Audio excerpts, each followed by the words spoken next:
Good morning, children. In the last class, we learned the law of conservation of momentum, and we derived that the equation for the law of conservation of momentum. Law of conservation of momentum says that momentum of a body before the collision is equals to the momentum of the body after the collision. And here, children, we derive the equation that is m1 u1 plus m2 u2 is equals to m1 v1 plus m2 v2. The terms are important. In the same way, derivation is also very important, children. And next topic we'll be learning about the impulse, children. Impulse. Normally, impulse is denoted by I.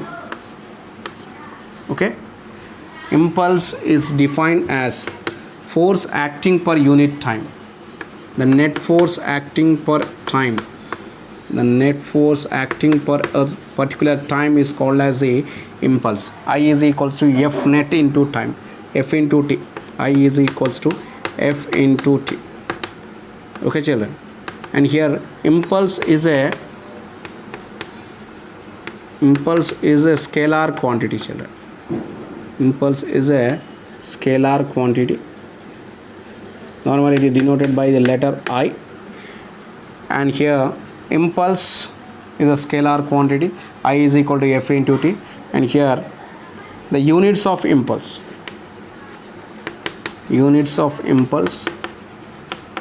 is equal to the units of momentum, children. What are the units of momentum? Newton second, or we say that kg meter per second.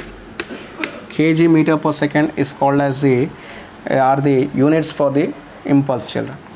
Kg meter per second are the units for the impulse. Okay, impulse is a scalar quantity. The units of impulse is Newton second or kg meter per second, whereas impulse is defined as the force into time. Okay, children. Then what do you mean by this force into time? Okay, force acting per a particular time is called as the impulse, children. Normally, if you take a few eggs,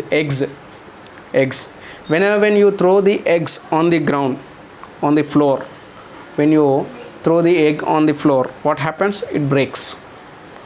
It hatches out. Okay, children, it breaks. But whereas if you keep a pillow over there,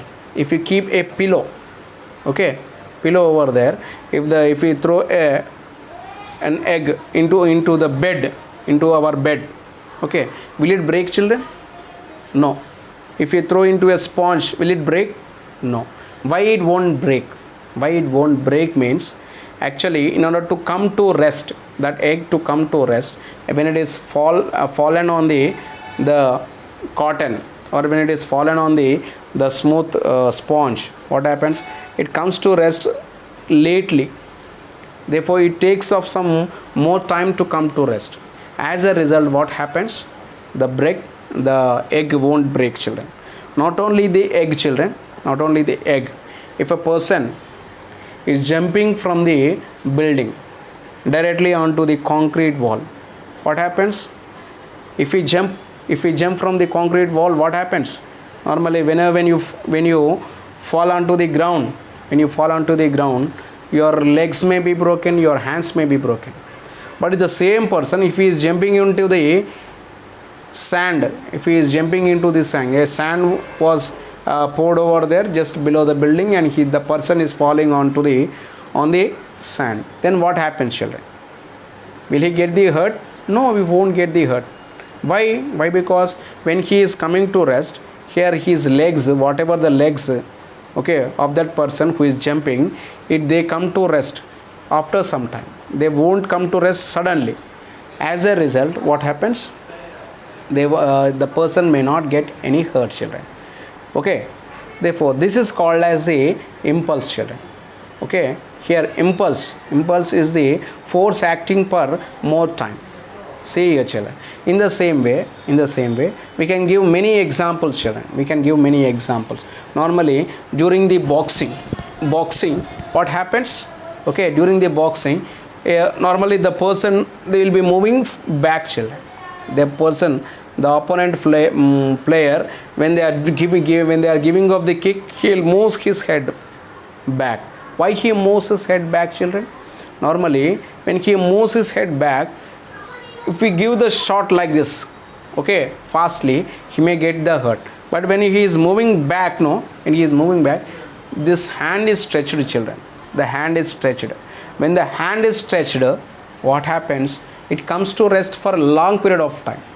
Okay, as a result, the person may not get hurt. That's why when they are hitting, they will be moving their head like this. Why they will be moving the head like this? In order to exert the less force on their body, children. Okay, here we are having of two types of impulse, children. Two types of impulse. Here impulse is the force into time. Impulse is denoted by I. Okay, the units of impulse is Newton's second. Okay, here we are having of two types of impulse, children. That is impulse force and as well as impulsive force, children. Impulsive force. What is the difference between impulse force and impulsive force? Impulse force means, okay, if the force acting per long period of time, force acting per long period of time, the force acting per long period of time is called as the impulse force, children. And the force acting per short period of time, short period of time, that is called as a what? That is called as the impulsive force. What do you mean by this impulsive force? If I am giving of a kick, okay, just if I hit my hand, the wrist to the wall or to the board, anything like that, I will get hurt. Normally you will get hurt if you do like this. But as I am giving of the kick very fastly, just for a period of 2 seconds, half seconds or milliseconds, like that, okay, for a short period of time, as a result, what happens? He will not get hurt. Normally the children, you can see the karate fighters, they will break their head, they will break the bricks, or they break all the shields, okay, all the asbestos sheets, okay. How they will be breaking? Just they will be applying just for a short interval of time, very short interval of time, such that they will not get hurt. Why they won't get hurt? Why? Because as they are applying the force for a very short interval of time, children. Okay, therefore this type of force which we are using for a short interval of time is called as the impulsive force, children. Whereas the impulse force means the person who is jumping from the wall, he comes to rest, okay, after some more time, that is called as the impulse force, children. Okay, the force acting for the more period of time, much period of time, is called as the impulse force, and the force acting for the long period of time is called as the, okay, it is a short period of time is called as the impulsive force. The force acting for the long period of time is called as the impulse force, children. Here we can see, children, here the dropping of the eggs, children. Here we can see the figure over here. When the egg had fallen on the concrete floor, it had broken.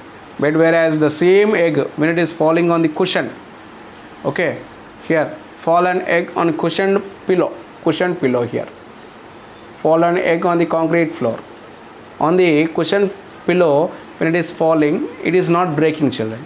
But whereas when it is falling on the concrete floor, it is breaking. Therefore this is called as the impulse force, children. Okay, I think you have got the idea. When we drop the egg on the concrete floor, it will break because large force acts on the egg for a short interval of time. Large force is acting for a short interval of time. Okay, that's why it is breaking. And here delta P is equals to F net into delta T. Okay, when we drop the egg on a cushion pillow, it doesn't break because a smaller force acts on the egg for a long period of time. Smaller force is acting for a long period of time. Whereas when it is falling on the ground, large force is acting for a short interval of time, children. Okay, and in the same way here delta P is equal to F net into delta T.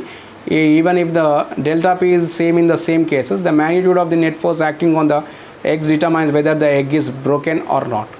Even the magnitude of the force acting on both of them, but the time whatever that is acting upon, it shows that it is breaking, it had been broken or not.